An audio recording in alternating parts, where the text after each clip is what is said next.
దేవుడు మహోన్నతుడు, ఉన్నతమైనటువంటి వాడు. ఆయన అత్యున్నతమైనటువంటి స్థానాలలో ఆయన మనకు ఎల్లప్పుడూ ఆయన యొక్క ఆరాధనను అర్పిస్తూ ఉంటాడు. హల్లెలూయా. ఆయన మన యొక్క జీవితాల్లో గొప్ప గొప్ప క్రియలు, గొప్ప గొప్ప విషయాలు చేస్తూ ఉంటాడు. ఆయన ఎంత గొప్ప క్రియలు, ఎంత గొప్ప విషయాలు చేస్తూ ఉంటాడంటే, ఆయన తనకి చెందాల్సినటువంటిది ఎవరికైనా చెందితే ఆయన ఇష్టపడడు. దేవునికి చెందాల్సినటువంటిది ఎవరికైనా ఇంకెవరికైనా చెందుతుందంటే దేవుడు ఇష్టపడడు. ఎందుకు ఇష్టపడాడంటే, దేవునికి మాత్రమే అది చెందాలని చెప్పి ఆయన కోరుతూ ఉంటాడు. హల్లెలూయా. కాబట్టి ఈరోజు మనము డీల్ చేసేటువంటి టాపిక్ ఏంటంటే, మనము విగ్రహ ఆరాధన అనగా ఏంటి? విగ్రహ ఆరాధన అనగా ఏంటి? విగ్రహారాధన అంటే ఏదో కాదు, ఉట్టి విగ్రహాల్ని ఆరాధిస్తేనే విగ్రహ ఆరాధన కాదు. కానీ విగ్రహ ఆరాధన అనగా దేవుణ్ణి కాకుండా దేనిని ఆరాధించినా అది విగ్రహ ఆరాధన కిందే వస్తుంది. I able to understand? దేవుణ్ణి కాకుండా మనం దేనిని ఆరాధించినా అది విగ్రహ ఆరాధన కిందే వస్తుంది. జాగ్రత్తగా గమనించండి. ఇది ఏమైనా అవ్వచ్చు. ఇది నీ యొక్క ఆరోగ్యం అవ్వచ్చు, ఇది నీ యొక్క స్వంత పిల్లలు అవ్వచ్చు, లేకపోతే ఇది నీ యొక్క భార్య, నీ భర్త అవ్వచ్చు, లేకపోతే నీ యొక్క ఉద్యోగం అవ్వచ్చు, ఏదైనా అవ్వచ్చు. ఏదైనా నీవు దేవుని కన్నా హెచ్చైనటువంటి స్థానము ఇస్తున్నావంటే దట్ ఈజ్ ఐడల్ వర్షిప్. కాబట్టి కొంతమంది వారి యొక్క పాట విగ్రహం అవ్వచ్చు. ఎందుకంటే వారు అద్భుతమైనటువంటి పాట దేవునికి అర్పించాలి అనేటువంటి ధ్యాసలో వారు దేవుని మర్చిపోయి దేవుని కన్నా ఆ యొక్క పాటకి ఎక్కువ విలువిస్తే ఆ పాటని మనము విగ్రహారాధన చేస్తున్నట్టే. కొంతమంది డ్యాన్స్ అని, కొంతమంది ప్రార్థనని, కొంతమంది వారు వాయించే వాయిద్యమని, ఇలాంటిది ఏదైనా సరే నీవు దేవుని కన్నా హెచ్చైనటువంటి స్థానము, దేవుని కన్నా ప్రాముఖ్యమైనటువంటి స్థానం ఇస్తున్నావంటే నువ్వు అది విగ్రహ ఆరాధన చేస్తున్నట్టు. అందుకనే ఈరోజు మనము దీనిలోకి వెళ్ళకముందు మన యొక్క మనసులో ఒకసారి పరిశీలించుకుందాం.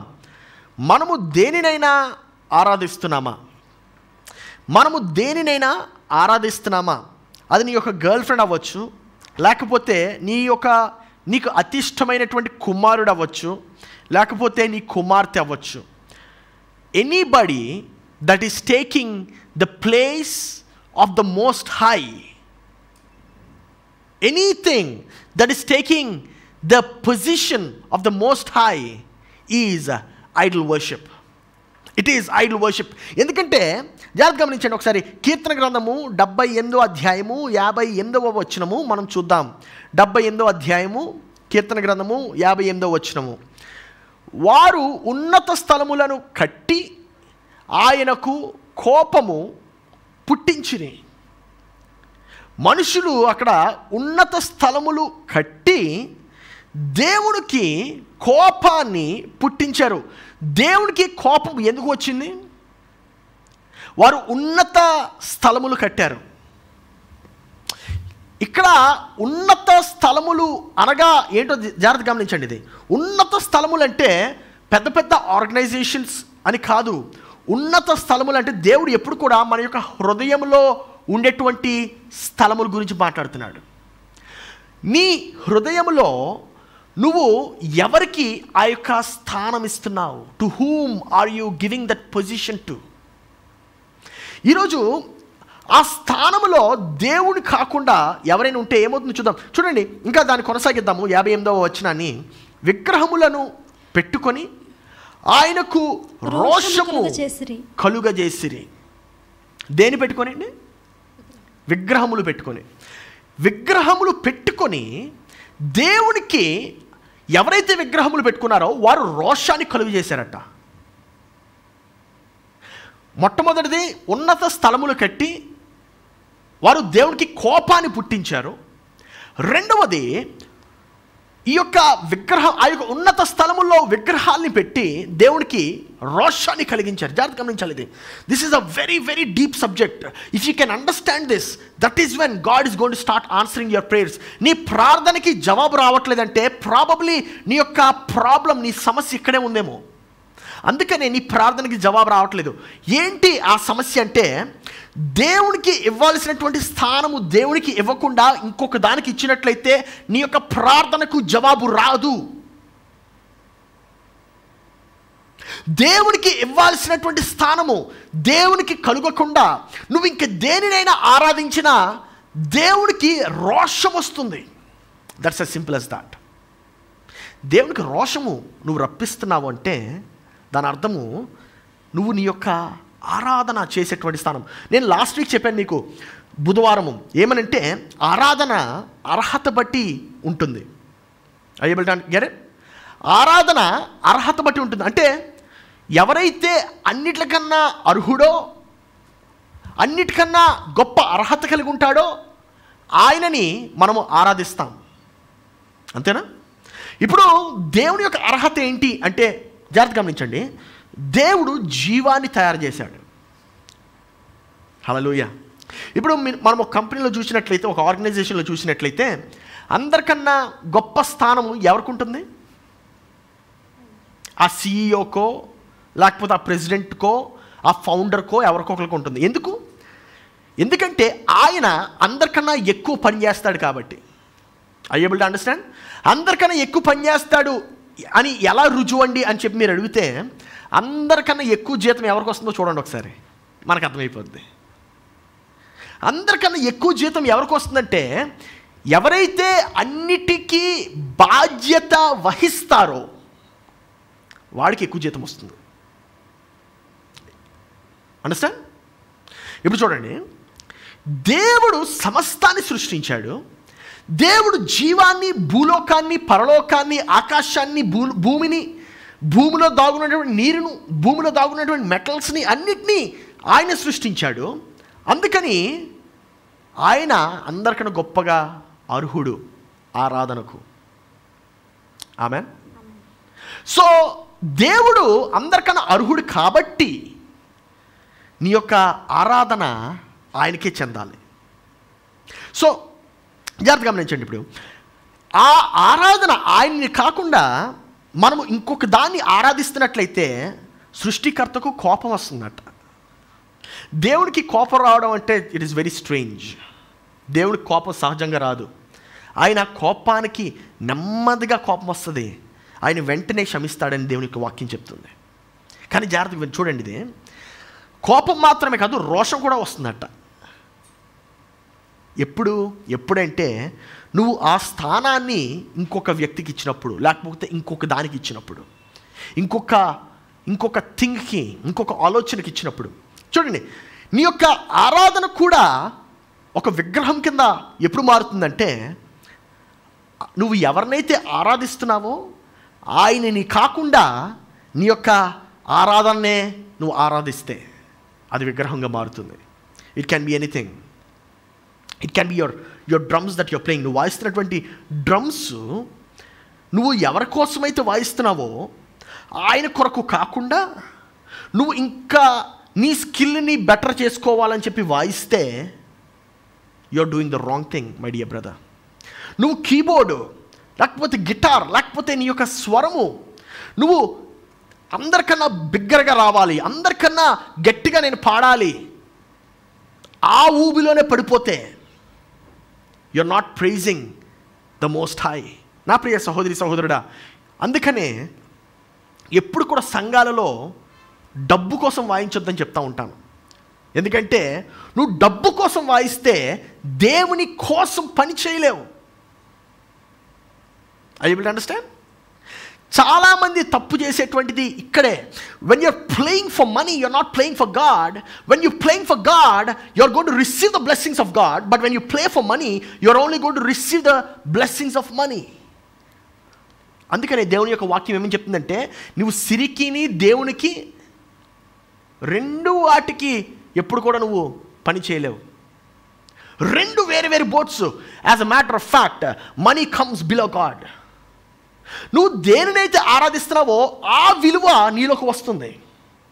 ఈరోజు చెప్పండి, డబ్బు విలువ ఎక్కువ, దేవుని విలువ ఎక్కువ? ఖచ్చితంగా దేవుని విలువ ఎక్కువ. నువ్వు దేవుని ఆరాధిస్తే దేవుని గుణాలు వస్తాయి, డబ్బుని ఆరాధిస్తే డబ్బు గుణాలు వస్తాయి. As a matter of fact డబ్బుకి ఏ గుణం ఉండదు, అంటే శూన్యం వస్తుంది నీలోకి. హల్లెలూయా. అందుకని నేను చెప్తా ఉంటాను, ఎప్పుడు కూడా డబ్బు కొరకు పనిచేయొద్దు, కానీ దేవుని కొరకు అనగా విలువ కొరకు పనిచేయాలి మనం. Hallelujah. That is a very important principle for you to follow. ఎప్పుడైతే నువ్వు ధనము కోసం పని చేస్తావో నా ప్రియ సహోదరి సహోదరుడా, నువ్వు ధనం యొక్క ఆశీర్వాదం మాత్రమే పొందుకుంటావు. నీ జీవితంలో శాంతి, సమాధానము, నెమ్మది ఇవేమి ఉండవు. ఎందుకంటే డబ్బు అది ఇవ్వలేదు.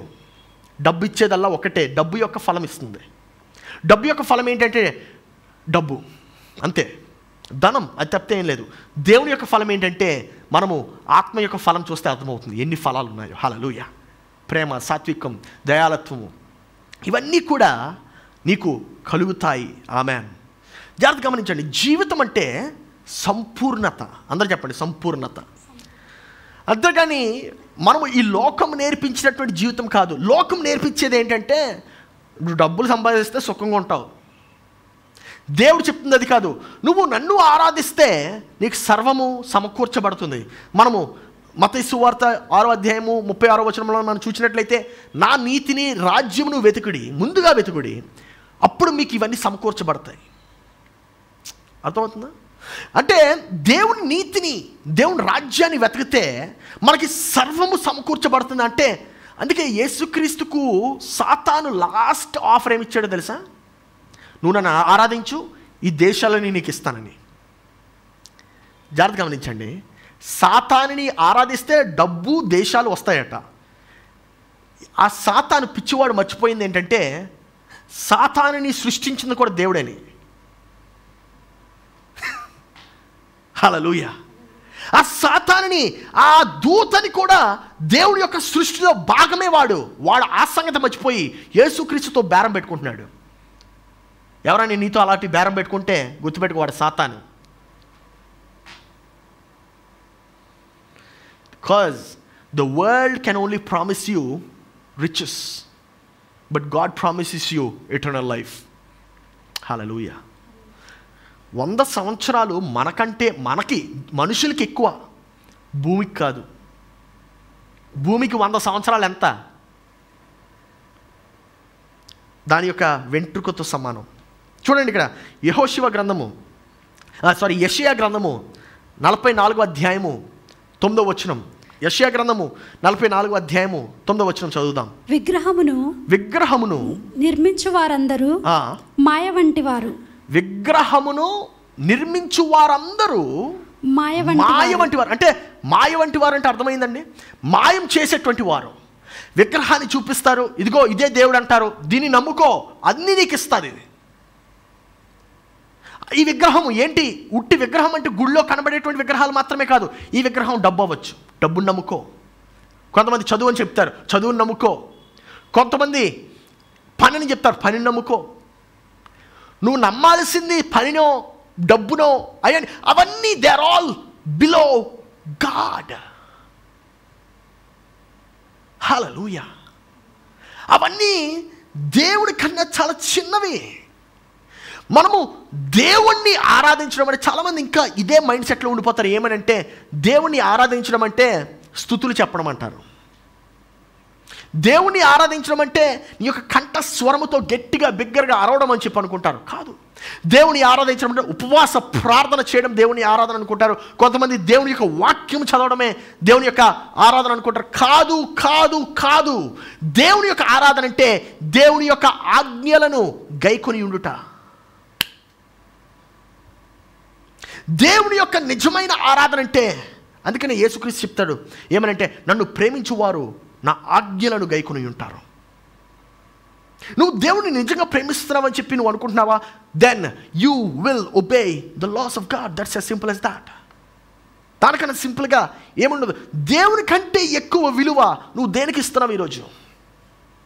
దేవుని కంటే ఎక్కువ విలువ నువ్వు దేనికని ఇస్తున్నట్లయితే అది ఒక విగ్రహంగా ఉంటుంది. అది నిన్ను మాయపరుస్తుంది. ఏమండి ఎప్పుడైనా పబ్స్లో కానీ డిస్కోస్లో కానీ చూస్తే ఎలా ఉంటుంది? అదొక మాయా లోకంలా ఉంటుంది. లైట్స్ జిగ్గేలంటాయి, మనకు మత్తు పదార్థాలు ఇచ్చేస్తారు, అది మనం తాగేసి మనం మతి అంతా చెడిపోయి ఏం చేస్తాడో అక్కడ వాడికి తెలియదు, ఏం మాట్లాడతాడో వాడికి తెలియదు. ప్రతి ఒక్కడు మన ఫ్రెండే, అక్కడ ప్రతి ఒక్కడు మన ఫ్రెండే. ఎందుకు? అందరూ ఒకటే జాతి, తాగే జాతి, తాగుబోతుల జాతి. కొంతమంది చక్కగా ముక్కులకు కూడా పీల్చేసుకుంటూ ఉంటారు. ఆ యొక్క నాసిక రంధ్రాల్లోకి జీవాయువు దేవుడు ఎలా ఏది ఊదాడో ఆ యొక్క గడ్డి మొక్కని పీల్చేసుకుంటూ ఉంటారు. దాని అర్థం ఏంటంటే వాడు ఆ యొక్క డ్రగ్ని పీల్చి దాని చేత ఇన్ఫ్లుయెన్స్ అయ్యి అది ఇప్పుడు ఎలాగైపోతుందంటే ఈయన యొక్క జీవితాన్ని పట్టివేసి ఈ జీవితాన్ని ప్రభావితం చేస్తుంది. అటువంటి జీవితం అవసరం మనకి? ఇక్కడ ఈ మనిషిలో పనిచేస్తుంది ఒక గడ్డి మొక్క, ఒక గడ్డి మొక్క, లేకపోతే ఒక ఆల్కహాల్ బాటిల్. ఆ ఆల్కహాల్ బాటిల్ ఇప్పుడు తినని పట్టి ఇప్పుడు ఈయనలో పనిచేయడం ప్రారంభమవుతుంది. ఈయన మాట్లాడే మాటలన్నీ కూడా ఆ ఆల్కహాల్ బాటిలే. నీతి నిజాయితీ అంతా కోల్పోతాం. ఏం మాట్లాడతాం మనకు తెలియదు, ఏం చేస్తాం మనకు తెలియదు. మన యొక్క మతి స్థిమితం పోయి మనం ఇష్టం వచ్చినట్టు ప్రవర్తిస్తూ ఉంటాం. అటువంటి బ్రతుకు ఒక బ్రతికేనా?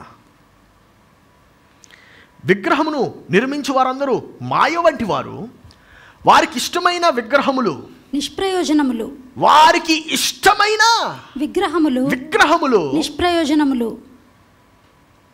ఒకసారి ప్రక్కవారిని అడగండి, నీకు ఇష్టమైన విగ్రహం ఏంటని. నీకు ఇష్టమైన విగ్రహం ఏంటి? వాట్ ఈజ్ యువర్ ఫేవరెట్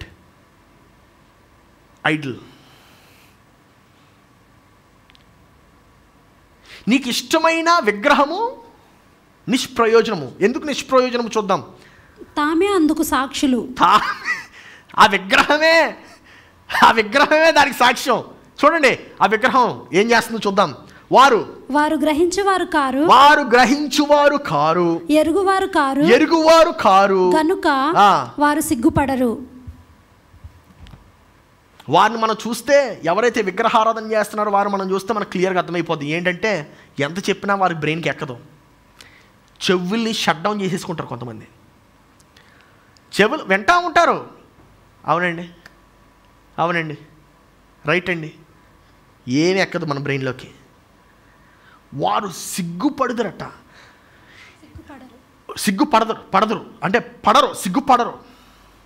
హల్లెలూయా. చూడండి, నీకు ఇష్టమైన విగ్రహం ఏంటి? కొంతమందికి బిర్యానీ అవుతుంది ఇష్టమైన విగ్రహం. చికెన్ బిర్యానీ, మటన్ బిర్యానీ, అది ఉంటే చాలు, ఏం అవసరం లేదండి మాకు. సాతాను అలాగే అట్రాక్ట్ చేస్తాడు. ఎలా అట్రాక్ట్ చేస్తాడు తెలుసా?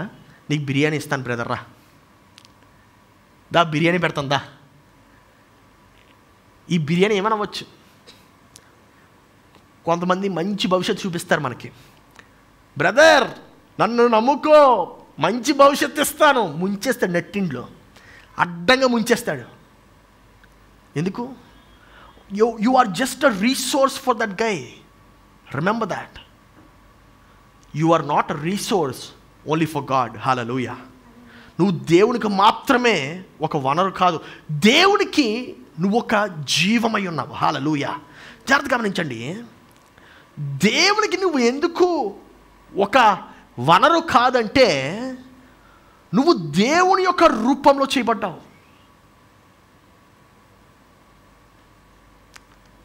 ఎక్స్ప్లెయిన్ చేస్తుందని. ఓకే, నీ తల్లిదండ్రులకు నువ్వు ఎక్కువ విలువగా ఉంటావా, లేకపోతే మీ పెద్దనాయన పెద్దమ్మ నేను ఎక్కువ ప్రేమిస్తారా? ఖచ్చితంగా నీ తల్లిదండ్రులే. ఎందుకు? నువ్వు వారిలో నుంచి వచ్చావు, అవునా? ఇప్పుడు చూడండి, నువ్వు దేవుడిలో నుంచి వచ్చావు కాబట్టి దేవుడు నిన్ను ఎక్కువ ప్రేమిస్తాడు. హల్లెలూయా. ఇంకో విషయం ఏంటంటే, దేవుడి యొక్క వాక్యం ఏం చెప్తుందంటే, తల్లి అయినా నిన్ను మరుస్తుందేమో, తల్లి అయినా నిన్ను మర్చిపోతుంది, నేను మాత్రం నిన్ను మరువను. హల్లెలూయా, హల్లెలూయా. అది సత్యము. అది సత్యము. ఎందుకంటే నా జీవితంలో నిజంగా రుజువైనటువంటి మాట అది. నా తల్లి, నా తండ్రి వీరు నన్ను విడిచినా నా దేవుడు నన్ను విడవలేదు. హల్లెలూయా. నా దేవుడు నన్ను ఎప్పుడు విడవలేదు, నా దేవుడు నన్ను ఎప్పుడు ఎడబాయలేదు. ఆయన ఎల్లప్పుడూ నా వెంటున్నాడు. ఆయన ఎల్లప్పుడూ నాకు సహాయం చేస్తూనే ఉన్నాడు. హల్లెలూయా. నేను దేవుడికి వ్యతిరేకంగా ఎన్ని పాపాలు చేసినా, దేవుడికి వ్యతిరేకంగా ఎంత అడ్డమైనటువంటి తప్పులు చేసినా సరే దేవుడు నన్ను విడవలేదు. That is the beauty of God man. దేవుడిలాగా ఎవరు ప్రేమించలేరు మనల్ని. నువ్వు దేవుని వదిలేసి వేరే విగ్రహాలు ఎందుకు పట్టుకుంటున్నావు? అవి నీకు ఇష్టమైనటువంటివే. చూడండి, ఇష్టమైనటువంటివి అంటే ఐస్ క్రీమ్ లాగా. ఐస్ క్రీమ్ని మనం ఎంత ప్రేమిస్తాం. కొంతమంది కూల్ డ్రింక్స్ని ప్రేమిస్తారు, కొంతమంది టీవీ సీరియల్స్ని ప్రేమిస్తారు. ఎంతో ఇష్టమండి నాకు. కానీ దేవుడు ఏం చెప్తున్నాడంటే, నీకు ఇష్టమైన విగ్రహము నిష్ప్రయోజనము. నీకు ఇష్టమైన విగ్రహము అది నిష్ప్రయోజనం. దాన్ని ఆరాధించొద్దు. హల్లెలూయా. అందరూ చెప్పండి, విగ్రహాన్ని ఆరాధించకూడదు, దానిని వాడాలి. ఎప్పుడు కూడా ఆరాధన అనేది మనకన్నా విలువైనటువంటి దాన్ని ఆరాధన చేయాలి. మనకన్నా తక్కువ. అందుకే లోకం మనల్ని ఎటువంటి ట్రాప్లో పెడుతుందంటే, నువ్వు కోతి నుంచి వచ్చావు అందుకే సూర్యుడికి నమస్కారం చేయి. నువ్వు కోతి నుంచి వచ్చావు అందుకే నేలని నమస్కారం చేయి. కోతి నుంచి రాలేదు, దేవుడి నుంచి వచ్చావు. హల్లెలూయా. ఏమంటే దేవుడి నుంచి వస్తే, do you know you're the most valuable asset on earth? తెలుసా మీకు? The most valuable asset on earth is right over there, sitting on the chair right now. నీకన్నా విలువైనటువంటి ఆస్తి భూమిలో ఏదీ లేదు. కానీ మనకు ఉన్నటువంటి బ్యాడ్ థింగ్ ఏంటంటే, మనకున్నటువంటి విచారకరమైనటువంటి విషయం ఏంటంటే, ఈ విలువైనటువంటి ఆస్తి భూమి నుంచి తవ్విన దానిని ఆరాధిస్తుంది. ఈ విలువైనటువంటి ఆస్తి ఒక ఊహని క్రియేట్ చేసుకొని దానిని ఆరాధిస్తుంది. నా ప్రియ సహోదరి సహోదరుడా, నీవు దేవుని రూపంలో, దేవుని వల్ల, అంటే you are almost God. You are almost God. The only difference between you and God ఏంటో తెలుసా? నీకు దేవునికి మధ్య ఉన్నటువంటి ఒకే ఒక వ్యత్యాసం ఏంటో తెలుసా? నువ్వు దేవుని యొక్క సృష్టి పైన ఆధారపడి బ్రతకాలి. దేవునికి అది అవసరం లేదు. He is a self sufficient God. ఆయన ఆహారం ఆయనే తయారు చేసుకోగలడు. మనం అలా చేయలేము. మనము దేవుడు పెట్టినటువంటి ఆహారాన్నే మనం తినాలి, అంతే. నీకు దేవుడికి ఉన్నటువంటి డిఫరెన్స్.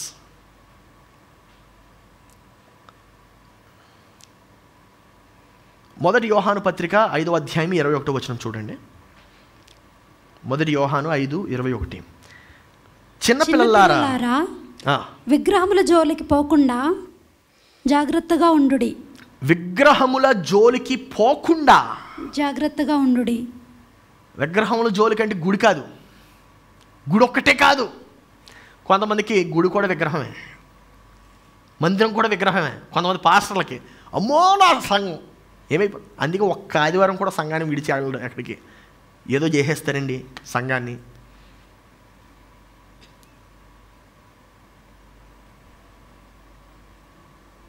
నా ప్రియ సహోదరి సహోదరులారా, చిన్న పిల్లలారా, దేవుడు చెప్తున్నాడు, చిన్న పిల్లలారా విగ్రహముల జోలికి పోకుడి.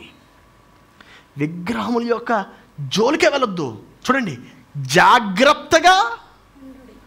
ఎందుకంటే ఈ విగ్రహములు ఎలాంటివంటే నెమ్మదిగా ఎక్కుతాయి మనకి, వెంటనే ఎక్కవై. సాతాన్ ట్రిక్ అదే. ఏమంటే పాముని చూస్తే భయపడతారా లేదా మీరు? అది కూడా ఎంత ఏంటంటే, మాట్లాడే పాము వచ్చింది అవ్వ దగ్గరికి. మాట్లాడే పాము అంటే ఇంకో వెరైటీ. అది ఓరి నాయన అని పారిపోతాం మనం. మాట్లాడే పాము వచ్చి అవ్వతో మాట్లాడిందంటే దాని అర్థం ఏంటో తెలుసా? అది ఫస్ట్ టైం కాదు. అవ్వ దగ్గరికి ఆ సర్పము మొదటిసారి రాలే, ఫస్ట్ దూరం నుంచి చూసింది. అవ్వ చూసింది, అమ్మో సర్పం అని పారిపోయింది. రెండోసారి మళ్ళీ సర్పం వచ్చాడు. ఏంటి మాట్లాడితే వస్తుంది సర్పం, ఏం చేయట్లేదు నన్ను అని చెప్పి ఆలోచించింది. మూడోసారి కొంచెం దగ్గరికి వచ్చింది. ఓహో దగ్గరికి వస్తున్నాడు కానీ భయపడలే. ఆ దూరం నుంచి సర్పం ఉంటుంది. హలో అవ్వా, హలో అవ్వా, బాగున్నావా? అమ్మ బాబాయ్ మాట్లాడుతుంది, ఇదేం విడ్డూరం. స్లోగా క్రీపిన్, స్లో పాయిజన్. అనేక మందికి నీకు తెలియకుండానే నీ సీరియల్స్ నేను ప్రభావితం చేస్తున్నాయి. It's a slow poison. వారు ఎలాగ ఆలోచిస్తున్నారో నువ్వు అలాగే ఆలోచిస్తున్నావు ఇప్పుడు. దాంట్లో ఉన్నటువంటి విలన్, ప్రాముఖ్యంగా లేడీ విలన్స్. ఎందుకు అనుకుంటున్నారు సీరియల్లో లేడీ విలన్స్ ఎక్కువైపోయారు? ఆ సీరియల్ చూస్తుంది లేడీస్ ఎక్కువ. ఆఫ్కోర్స్ ఇప్పుడు లాక్డౌన్లో మగాళ్ళు కూడా చూస్తున్నారు, అది వేరే విషయం. లాక్డౌన్ పుణ్యమా అని. ఆ సీరియల్లో వాళ్ళు ఎలాగ ఆలోచిస్తున్నారో నువ్వు అలాగ ఆలోచించడం స్టార్ట్ చేస్తావు. ఫస్ట్ చూసినప్పుడు బాగానే ఉంటుంది, ఏముంది ఎంటర్టైన్మెంట్ అండి, చాలా ఏదో టైం పాస్. చెస్ మీద మూవీ వచ్చింది, ఏంటది గ్యాంబిట్, ఏంటది నెట్ఫ్లిక్స్లో రిలీజ్ అయింది. గ్యాంబిట్ అనుకుంటా. ఆ మూవీ రిలీజ్ అయిన తర్వాత చూడండి ప్రభావం ఎలా ఉంటుందో చూపిస్తాను. ఆ మూవీ రిలీజ్ అయిన తర్వాత it's a game on the chess. Okay, chess మీద ఒక వెబ్ సిరీస్. అది 2018 2019 రిలీజ్ అయింది. సారీ 2000 ఏమో probably 19 if I'm not wrong. అప్పటి వరకు చెస్ బోర్డ్స్ సేల్స్ ఒక లెవెల్లో ఉండేది, ఫ్లాట్గా ఉండేది. ప్రతి సంవత్సరం అన్ని చెస్ బోర్డ్స్ మాత్రమే సేల్ అయ్యేది. ఎప్పుడైతే ఈ యొక్క చెస్ గ్యాంబిట్ అనేటువంటి గేమ్ అనుకుంటా, if I'm not wrong, web series అనుకుంటా, ఎప్పుడైతే ఈ వెబ్ సిరీస్ రిలీజ్ అయిందో suddenly the spike in chess sales, సడన్గా చెస్ సేల్స్లో స్పైక్ వచ్చింది ఆ సంవత్సరం. ఎందుకు ఇలాగా స్పైక్ వచ్చింది అంటే it is the release of that movie called gambit.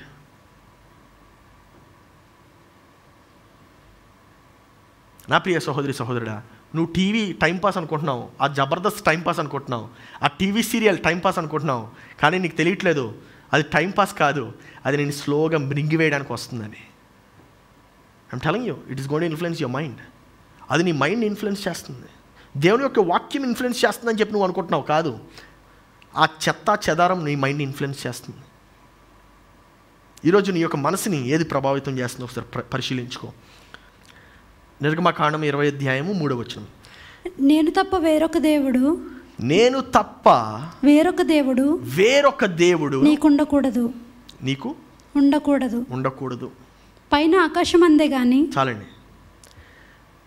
నేను తప్ప వేరొక దేవుడు ఉండకూడదు.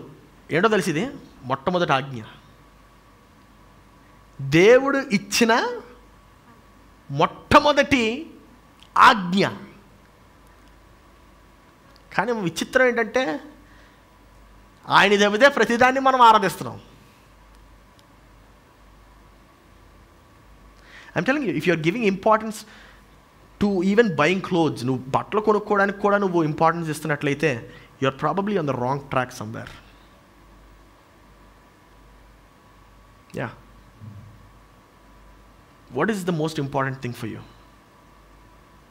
పరిశుద్ధాత్మ యొక్క స్వరం వింటామా, లేకపోతే బట్టలు కొనుక్కోవడమా? కొంతమందికి బంగారం అంటే చాలా పిచ్చి ఉంటుంది. బంగారం, ఆ బంగారం కోసం వారు ఏమైనా చేసేస్తారు. I don't know why. I'm telling you, నేను నిజమైనటువంటి మారు మనసు పొందానని చెప్పి నాకు ఎలాగ అర్థమైందో తెలుసా? నాకు వీటి మీద ఇష్టం పోయింది. ఇవన్నిటి మీద ఇష్టం పోయింది. I lost my interest on everything. I have started listening to the voice of the Holy Spirit. పరిశుద్ధాత్మని యొక్క స్వరం వినటం ప్రారంభించాను. అప్పుడు నాకు నిజమైనటువంటి మారు మనసు వచ్చింది. యేసుక్రీస్తు యొక్క మొట్టమొదటి ప్రసంగం కూడా అదే. మత్తయి సువార్త 4:17 ఏమని చెప్తున్నాడంటే, దేవుని రాజ్యం సమీపించి ఉన్నది కనుక మీరు మారు మనసు పొందుడి. ఎందుకు మారు మనసు పొందాలి? దేవుని రాజ్యం సమీపించి ఉంది. అందుకే మన యొక్క మనస్తత్వాన్ని మార్చుకోవాలి. హల్లెలూయా. నీ ఇంట్రెస్ట్ గొడవల మీద ఉండకూడదు. నీ ఇంట్రెస్ట్ దేవుని యొక్క వాక్యం మీద ఉండాలి, దేవుని యొక్క స్వరం మీద ఉండాలి. ఆమేన్. నా ప్రియ సహోదరి సహోదరుడా, చూడండి, నేను తప్ప నీకు వేరొక దేవుడు ఉండకూడదు. పైన ఆకాశం అందే గాని, పైన ఆకాశం అందే గాని, క్రింద భూమి అందే గాని, క్రింద భూమి అందే గాని, భూమి కింద నీళ్ళ అందే గాని, భూమి క్రింద నీళ్ళు అందే గాని, ఉండు దేని రూపమునైనను, ఉండు దేని రూపమైనను, విగ్రహమునైనను నీవు చేసుకొనకూడదు. నీవు చేసుకొనకూడదు. అంటే దాని అర్థం ఏంటో తెలుసా? కింద భూమి లోపల నుంచి ఒక రాయిని తీసి దాని విగ్రహంగా మార్చొద్దు.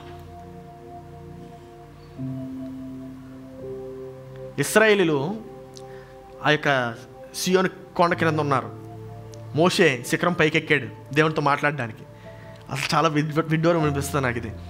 దేవుని ఇచ్చినటువంటి 10 ఆజ్ఞలో మొట్టమొదటి ఆజ్ఞ ఏంటంటే నేను తప్ప వేరొక దేవుడిని కొనకూడదని చెప్పాడు. కానీ క్రిందకు వచ్చేసరికి సీన్ ఏంటంటే అక్కడ ఒక పెద్ద దూడను తయారు చేసి, లేకపోతే ఆవును తయారు చేసి, గోల్డ్తో, బంగారంతో, భూమి క్రింద నుంచి వచ్చినటువంటి మెటల్తో ఒక మంచి బంగారాన్ని తయారు చేసి, బంగారం యొక్క ఆవుని తయారు చేసి ఆ ఆవు చుట్టూ తిరుగుతూ ఆరాధన చేస్తున్నారు. అరే, విగ్రహ ఆరాధన అంటే అదేనేమో అని చెప్పి అనుకుంటున్నారేమో. కాదండి. కొంతమంది బంగారపు ఆవు చుట్టూ తిరుగుతారు, కొంతమంది ఆ యొక్క బంగారపు ఉద్యోగం చుట్టూ తిరుగుతారు, కొంతమంది ఆ యొక్క బంగారపు జీవితం చుట్టూ తిరుగుతారు, కొంతమంది బంగారపు ఇల్లు చుట్టూ తిరుగుతారు, కొంతమంది బంగారపు పిల్లల చుట్టూ తిరుగుతారు. ఈరోజు నువ్వు దేని చుట్టూ తిరుగుతున్నావు? What is that your going after? Are you going after God or are you going after something else? Are you going after something else? నువ్వు దేని వెనక్కి వెళ్తున్నావు? దేవుని వెనక్కి వెళ్తున్నావా, లేకపోతే ఇంకా దేని వెనకైనా వెళ్తున్నావా?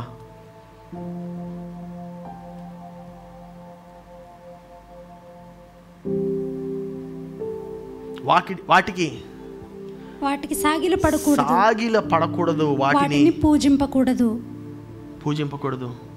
నువ్వు దేనికోసం సాగిలు పడుతున్నావు ఈరోజు? Has your life ambition become more important then God? ఒకసారి పరిశీలించుకో. నీ యొక్క ఎదుగుదలే ఎక్కువైపోయిందా దేవుని కన్నా? నువ్వు ఎక్కువైపోయావా దేవుని కన్నా?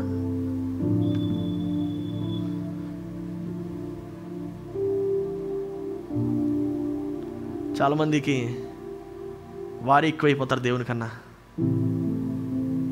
వారు ప్రార్థిస్తారు, కానీ వారు ప్రార్థన చేసేది ఎవరికో మర్చిపోయి ప్రార్థిస్తారు. అందుకని నీ ప్రార్థనకు జవాబు రావట్లే. ఎందుకు ఆరాధించొద్దన్నాడు చూడండి 5వ వచనంలో. ఏలయనగా నీ దేవుడైన యెహోవా నగు నేను రోషము గల దేవుడను. నీ దేవుడైన యెహోవానగు నేను రోషము గల దేవుడను. నన్ను ద్వేషించువారు విషయములలో 3-4 తరముల వరకు తండ్రుల దోషమును కుమారుల మీదకి రప్పించుచు నన్ను ప్రేమించి నా ఆజ్ఞలను గైకొన వారిని 1000 తరముల వరకు కరుణించువాడనై ఉన్నాను. హల్లెలూయా. నువ్వు ఏమైనా విగ్రహాన్ని ఆరాధిస్తే నీకు మాత్రమే కాదు ఆ యొక్క శాపము, నీకు నీ పిల్లలకి ఆ శాపం వస్తుంది. నీ వరకు కాదు. It is going to extend. Troubles are going to extend. కానీ దేవుని ప్రేమించిన వారికి, చూడండి, నన్ను ప్రేమించి నా ఆజ్ఞలను గైకున్న వారిని, అంటే అదే ఆరాధన. అంటే దేవుణ్ణి ప్రేమించకుండా ఇంక దేని ప్రేమించినా విగ్రహ ఆరాధన. దేవుని ప్రేమిస్తే అది నిజమైన ఆరాధన. నన్ను ప్రేమించిన ఆజ్ఞలను గైకున్న వారిని 1000 తరముల వరకు కరుణించువాడనై ఉన్నాను. కరుణ. హల్లెలూయా. అంటే వారు ఎన్ని తప్పులు చేసినా నేను నా యొక్క కరుణ చూపిస్తాను. నీ ప్రేమ, నీ ఆరాధనకు అంత విలువ ఉంది. ఆమేన్. నీ ఒక్కడి ఆరాధన. అబ్రహాముని ఎందుకు దీవించాడు అనుకుంటున్నారు దేవుడు? అబ్రహాముని దేవుడు ఎందుకు దీవించాడంటే క్లియర్గా రాసింది ఆది కాండంలో. ఏమనంటే అబ్రహాము తన భార్యలు, తన సంతానము, తన యొక్క బానిసలు, పనివారు, లాస్ట్కి తన యొక్క పశువులు కూడా దేవుని యొక్క సన్నిధిలోకి నడిపిస్తాడట. హల్లెలూయా. అబ్రహాము తన పిల్లల్ని, తన భార్యల్ని, తన యొక్క సంతానాన్ని, తన యొక్క పశువుల్ని, తన యొక్క బానిసల్ని అన్నిటినీ దేవుని యొక్క సన్నిధిలో నడిపిస్తాడు. నోవాహు గురించి కూడా దేవుడు ఎందుకు అనుకున్నాడు? నోవాహును మాత్రమే ఎన్నుకొని ప్రపంచాన్ని నాశనం చేసేసాడు. నోవాహు వలన జంతువులు కూడా బ్రతికాయి. ఎందుకో తెలుసా? నోవాహు, I realise this point very lately. ఒకసారి చూపిస్తాను మీకు అర్థమవుతుంది. ఆదికాండం 8వ అధ్యాయము 20వ వచనం చదవము ఒకసారి. ఆదికాండము 8వ అధ్యాయము 20వ వచనం.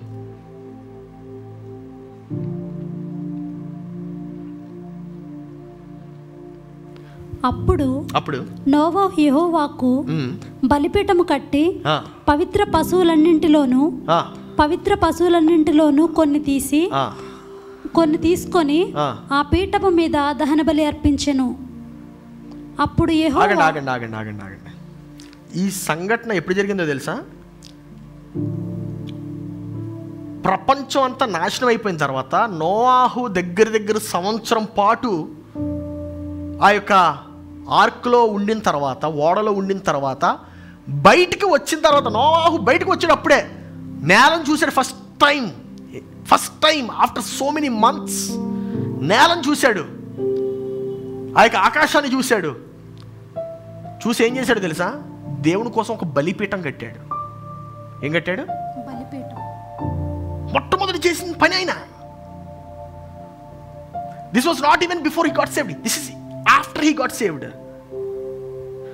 నోవాహు ప్రపంచం నాశనం అయిపోయిన తర్వాత, ఆయన రక్షింపబడిన తర్వాత, ఆయన చేసినట్టు మొట్టమొదటి పని ఏంటంటే దేవుని కోసం బలిపీఠం కట్టి శ్రేష్టమైనటువంటి జంతువులు తీసుకొని వచ్చి దేవునికి బలిచ్చాడు. ఇప్పుడు చదవండి అక్కడ. అప్పుడు యెహోవా ఇంపైన సువాసన అంటే ఇష్టమైనటువంటి సువాసన ఆశ్రయించి ఇక మీదట నరులను బట్టి భూమిని మరలా శపించెను. చాలండి. నరులు బట్టి భూమిని ఇక శపించను అన్నాడు. ఒక్క మనిషి యొక్క విధేయత వలన,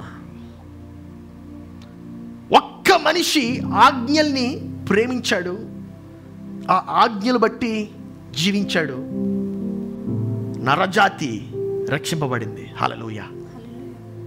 యేసుక్రీస్తు కూడా అదే పదే చెప్తా వచ్చాడు. ఏమనంటే, నేను నా తండ్రి చిత్తాన్ని చేయడానికి వచ్చాను, నా తండ్రి చిత్తాన్ని చేయడానికి వచ్చాను, నా చిత్తం కాదు. మరణపు పడకం మీద, ఆ శిలువ మీద కూడా ఆయన ఎక్కక ముందు ఆయన లాస్ట్కి చెప్పిన మాట అదే, తండ్రి నీ చిత్తమైతే ఈ యొక్క గిన్నెను తొలగించు, నీ చిత్తము కాకపోతే ఈ గిన్నెను ఉంచు, ఐఎమ్ గోయింగ్ టు సఫర్. కొంతమందికి శోధన అంటే సఫరింగ్ ఇష్టం ఉండదు. You think suffering is bad. I'm telling you, no my dear brother, suffering is good. బాధపడుతున్నావు, శోధింపబడుతున్నావు అంటే మంచిదే. నీ క్యారెక్టర్ని బిల్డ్ చేయడానికి శోధన కావాలి. నువ్వు అడిగావే, దేవా నన్ను దీవించని, అందుకే శోధన తీసుకొచ్చాడు నీ ముందుకి. ఎందుకంటే శోధన జయిస్తేనే నువ్వు దీవింపబడతావు. దేవా నాకు మంచిగా నన్ను ప్రేమించే గుణం నాకు దయచేయని చెప్పి నువ్వు అడిగావు కదా. అందుకే దేవుని జీవితంలో ద్వేషించే మనుషులు పెట్టాడు. ద్వేషించే మనుషులు ఉంటేనే ఆ ద్వేషించే వారిని ప్రేమించన్నాడు. యేసుక్రీస్తు కూడా భూలోకానికి అందుకే వచ్చాడు. ఆయన ప్రేమించాడు. ఎవరు ప్రేమించాడంటే యేసుక్రీస్తును కొట్టినటువంటి వారిని ప్రేమించాడు. యేసుక్రీస్తు ముఖం మీద ఉమ్ము వేసినటువంటి వారిని ప్రేమించాడు. వారిని రక్షించుటకై. Can you understand the power of suffering? There is a great power in suffering, my dear brother. శోధనను సహించువాడు ధన్యుడు. శోధనని తట్టుకోగలవా? శోధన వస్తే పారిపోతున్నావా? కష్టం వస్తే పారిపోతున్నావా? then you will not be able to get what God is trying to give you. నేను చెప్తున్నాను నా ప్రియ సహోదరి సహోదరుడా, నీ నిజమైనటువంటి ఆరాధన నువ్వు ఎలా ప్రూవ్ చేసుకోగలవంటే, శోధన వచ్చినప్పుడు దాన్ని ఎదుర్కొని దాన్ని తట్టుకోవాలి. శోధనను సహించువాడు ధన్యుడు.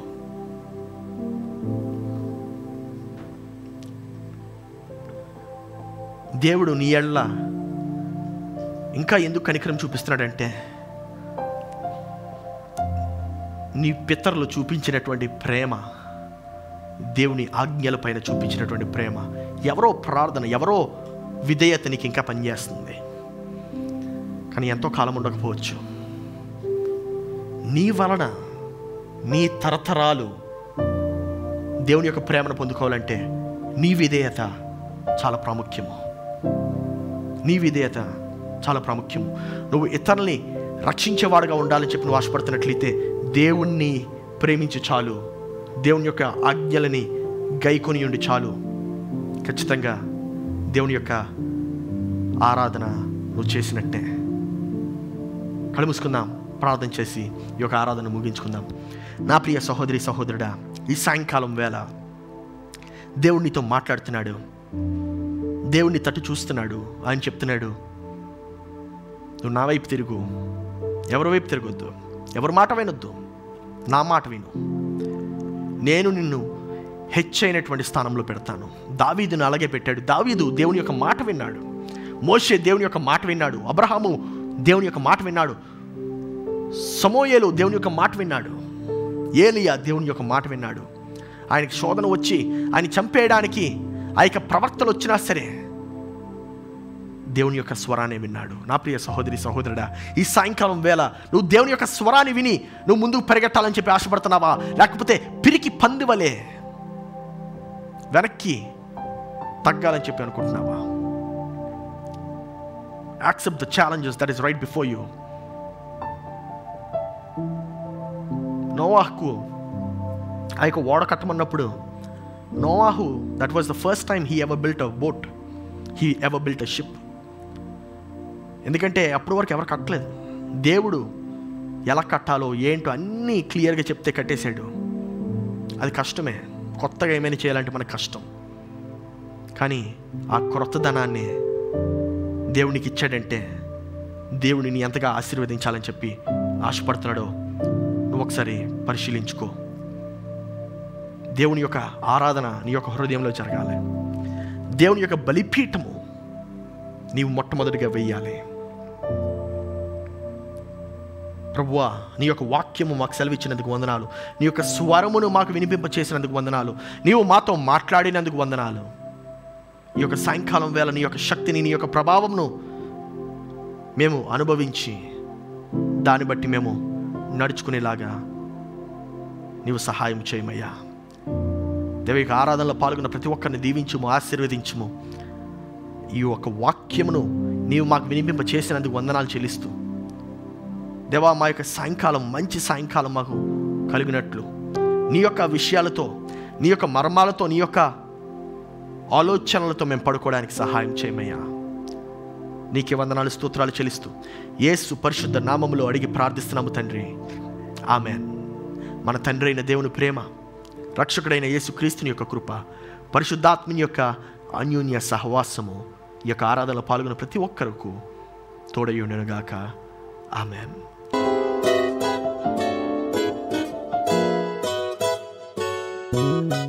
ఈ ఆరాధన మీకు ఆశీర్వాదకరంగా ఉందని నేను నమ్ముతున్నాను. ఇలాంటి మరెన్నో వీడియోస్, వాక్యాలు, పాటలు వినడానికి ఈ ఛానల్కి సబ్స్క్రైబ్ చేయండి. అలాగే బెల్ ఐకాన్ని క్లిక్ చేయండి సో దట్ మీకు నోటిఫికేషన్స్ వస్తుంటాయి. You can always follow us on Facebook and Instagram. Our Facebook and Instagram handles NLI777 and Ernest Mohanty. Thank you.